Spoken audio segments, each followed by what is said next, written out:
साईं राम साईं भक्तों, कैसे हैं आप सब लोग। साईं सेवा चैनल में आप सभी का स्वागत है। चलिए, तो अब हम अध्याय 3 का अगला विषय डिस्कस करते हैं। पिछले विषय में हमने दाभोलकर जी की बाला साहब से बहस के बारे में डिस्कस किया था। इसका वीडियो मेरे चैनल पर डला हुआ है। जिन्होंने नहीं देखा है वो मेरे चैनल पर जाकर इसे देख सकते हैं। अब हम अगला विषय डिस्कस करेंगे, बाबा द्वारा दाभोलकर को हेमाड पंत की उपाधि देना। ओके, सो यहाँ पर हम स्टार्ट करते हैं। विवाद के बाद जब दाभोलकर अन्य लोगों के साथ जब बाबा के दर्शन के लिए मस्जिद गए तो बाबा ने काका साहब से पूछा कि साठेवाड़े में क्या चल रहा था।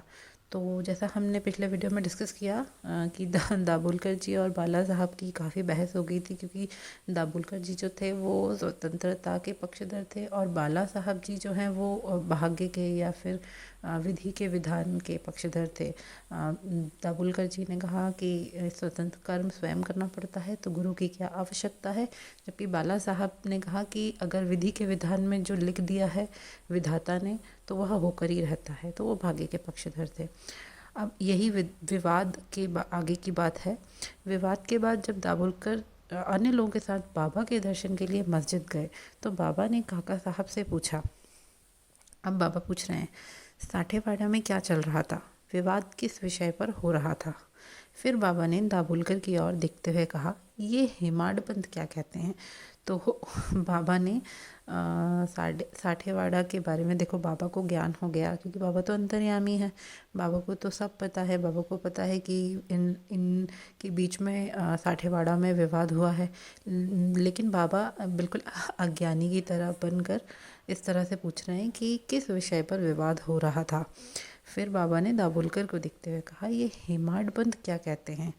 जब दाभोलकर ने बाबा के मुख से इन वचनों को सुना तो उन्हें अत्यंत आश्चर्य हुआ कि साठेवाड़ा और मस्जिद में तो पर्याप्त अंतर है। फिर बाबा को वाद विवाद के बारे में कैसे पता चल गया। तो यहाँ पर यही चीज़ है कि बाबा तो अंतर्यामी हैं, उन्हें तो सब किसके मन में क्या विचार उठ रहे हैं सब बाबा को पहले से ही पता चल जाते थे। तो लेकिन यह देखकर हेमाड पंत को बहुत आश्चर्य हुआ कि बाबा को इस विवाद के बारे में पता कैसे चला, क्योंकि उन्हें अपने ज्ञान पर बहुत गर्व था कि गुरु की तो आवश्यकता होती ही नहीं है, सब स्वतंत्र ही होकर करना पड़ता है। बट जब उन्होंने देखा कि बाबा को वाद विवाद के बारे में ज्ञान है तो वो थोड़ा सा उन्हें आश्चर्य हुआ। अवश्य ही बाबा अंतर्यामी हैं। तो उन्होंने बोला कि बाबा ज़रूर अंतर्यामी हैं, उन्हें यह कोई साधारण मनुष्य नहीं है। फिर बाबा के श्री चरणों में नतमस्तक हो गए। इसके बाद वो बाबा के चरणों में नतमस्तक हो गए। दाभोलकर विचार करने लगे कि बाबा ने उन्हें हेमाड पंत क्यों कहा। संभवतः यह उस वाद विवाद का ही परिणाम था जो बाबा को हेमाड का स्मरण हो आया। हेमाड पंत तो हेमाद्री पंत का विकृत रूप है। हेमाद्री पंत देवगिरी के यदुवंशी राजा महादेव और रामदेव दोनों के विख्यात मंत्री थे। वे सर्वगुण संपन्न विद्वान और विलक्षण प्रतिभा के धनी थे। तो यहाँ पर दाभोलकर जी जो हैं उन्हें बहुत ही आश्चर्य हो रहा है कि बाबा क्यों उन्हें हेमाड पंत बोल रहे हैं, क्योंकि हेमाड पंत जो है वो तो उन्होंने हेमाद्री पंत का विकृत रूप कर दिया है। हेमाद्री पंत को के बारे में बताते हुए दाभोलकर जी बोलते हैं कि वो देवगिरी के यदुवंशी राजा महादेव और रामदेव दोनों के मंत्री थे, वो भी विख्यात मंत्री थे। ठीक है, तो यदुवंशी राजा महादेव और रामदेव। और उन्होंने बताया कि जो हेमाद्री पंत थे वो सर्वगुण संपन्न थे, वो काफ़ी विद्वान थे, वो विलक्षण प्रतिभा के धनी भी थे। उन्होंने और आगे कहते हैं दाभोलकर जी कि उन्होंने महान आध्यात्मिक ग्रंथ चतुर्भुज चिंतामणि की रचना की और राज प्रशस्ति के रचयिता भी। तो उन्होंने इतने बड़े बड़े ग्रंथों का जो है रचना की है, चतुर्भुज चिंतामणि, राज प्रशस्ति, बही खाता पद्धति के आविष्कारक भी वही थे। उन्होंने ये भी बताया कि वो बही खाता पद्धति के आविष्कारक भी थे। अपने समय के वह कुशल राजनीतिज्ञ के रूप में प्रसिद्ध थे और ये बताया कि वो राजनीति बहुत अच्छी करते थे। अपने समय के वह कुशल राजनीतिज्ञ के रूप में प्रसिद्ध थे। कहाँ वे इतने बड़े विद्वान और कहाँ मैं अज्ञानी। फिर बाबा ने मुझे हेमाड पंत कहकर क्यों संबोधित किया। अब वो सोच विचार में पड़ गए हैं कि कहाँ बाबा इतने बड़े विद्वान, कहाँ हेमाड पंत जी इतने बड़े विद्वान और कहाँ मैं अज्ञानी। तो आखिर ऐसा बाबा के मन में क्या विचार आया कि बाबा ने मेरे में ऐसा कौन सा गुण देखा कि मुझे बाबा ने हेमाड पंत नाम दिया। तो यह सोच विचार में दाभोलकर जी लग गए और फिर उन्होंने सोचा कहीं बाबा ने मेरी चतुरता की प्रशंसा के लिए तो मुझे विशेष उपाधि से विभूषित किया हो। ऐसा बिना किसी उद्देश्य के नहीं किया गया था। तो उन्होंने फिर सोचा कि कहीं हो सकता है बाबा जो है मैं इतना चतुर हूँ, मुझे इतना ज्ञान है, तो बाबा मेरी प्रशंसा कर रहे हो हेमाडपंत करके। फिर उन्होंने सोचा बाबा द्वारा प्रयोग किए गए शब्द मेरे अहंकार और अभिमान को नष्ट करने के लिए ही किए गए थे।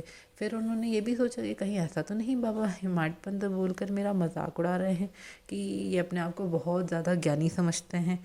ऐसा तो दोनों ही विचार उनके मन में चल रहे थे। वो ये भी सोच रहे थे कि शायद बाबा मेरी प्रशंसा कर रहे हैं, मतलब वो ये बात समझ नहीं पा रहे थे कि उनकी प्रशंसा हो रही है या फिर उनका मजाक उड़ाया जा रहा है।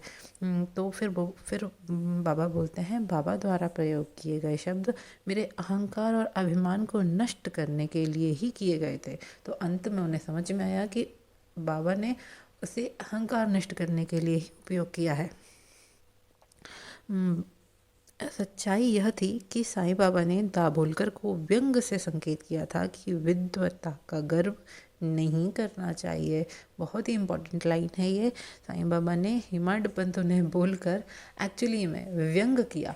हेमाडपंत शब्द से संबोधित करने का मतलब उनकी तारीफ भी थी और व्यंग भी था। तारीफ इन द सेंस कि भाई आपके अंदर हेमाडपंत हेमाद्री पंत के सारे गुण हैं, लेकिन आपको घमंड है, आपको अपने आप पर गर्व हो गया है, इसीलिए आप हेमाद्री पंत तो हो नहीं, है ना, लेकिन आप अपने आप को वो समझने लग गए हो। बाबा ये कह रहे हैं कि आप अपने आप को हेमाद्री पंत समझने लग गए हो। क्या आप हो? क्या आपको इतना गर्व क्यों है अपने ज्ञान पर? तो एक तरह से उन्होंने व्यंग भी किया और लेकिन साथ में ये उनके लिए एक तारीफ भी है क्योंकि इतने लोगों के बीच में उन्होंने हेमाद्री पंत बोला, जो कि एक तरह से तुलना जब उन्होंने किसी इतने बड़े जो आध्यात्मिक जो वो रहे हैं उस समय के हेमाड पंत जी विख्यात मंत्री रहे हैं, तो उनके बराबर समझना भी बहुत जो है अपने आप में बड़ी बात है। इस घटना से दाभोलकर ने तो बाबा बोल रहे हैं तो दाभोलकर जी बाबा के इन वचनों को सुनकर दाभोलकर ने खुद ये चीज़ को समझा कि ये ज़रूर बाबा ने व्यंग से संकेत किया है कि विद्वता का गर्व नहीं करना चाहिए। आप बहुत विद्वान हो, लेकिन दिक्कत है कि एक तरह से जब आप उसको व्यंग ले रहे हो तो मतलब आपको अपने आप पर गर्व हो गया है, और यही बाबा समझा रहे हैं कि विद्वता का गर्व नहीं करना चाहिए। इस घटना से दाभोलकर ने जीने का एक सबक सीख लिया कि व्यर्थ में किसी से एक तो वाद विवाद नहीं करना चाहिए, क्योंकि ये भी एक तरीका है जिससे आप समझ सकते हैं कि जब आप किसी से बहस कर रहे हैं या वाद विवाद कर रहे हैं तो वाद विवाद की जड़ अहंकार है। जब व्यक्ति किसी से विवाद करता है और दूसरे के पक्ष का खंडन करता है और अपने पक्ष को मजबूत करता है, तो या फिर दूसरे के पक्ष को मजबूत करता है और अपने पक्ष का खंडन करता है, दोनों ही अहंकार को दर्शाते हैं। जब भी वाद विवाद जहाँ हो रहा है वहाँ अहंकार है, इस वजह से वह हो रहा है। तो यही बता रहे हैं व्यर्थ में किसी से वाद विवाद ना करें, उससे मन अशांत होता है। श्रद्धा और सबूरी से काम लें। दाभोलकर ने फिर इस विषय पर कभी भी विवाद न करने का निश्चय किया। साईं बाबा ने सहज ही दाभोलकर को हेमाडपंत कहा, लेकिन वहीं उन्होंने नाम मुद्रा साईं सच्चरित जैसे ग्रंथ की रचना की और उसके प्रत्येक अध्याय के अंत में लिखा है ओम साईं राम। ओम साईं राम। साईं राम साईं भक्तों, यह अध्याय हम यहीं समाप्त करते हैं। बाबा की कृपा से मुझे जो समझ आया मैंने आप लोगों तक उसे पहुंचाने की भरपूर कोशिश की है, और मेरी बाबा से बस यही विनम्र प्रार्थना है कि आप में से अगर एक भी व्यक्ति को इन वचनों से जो बाबा द्वारा ही प्रेरित है लाभ होता है, तो मैं अपने जीवन को सफल समझूंगी। बाबा की आप सब पर कृपा बनी रहे। ओम साईं राम।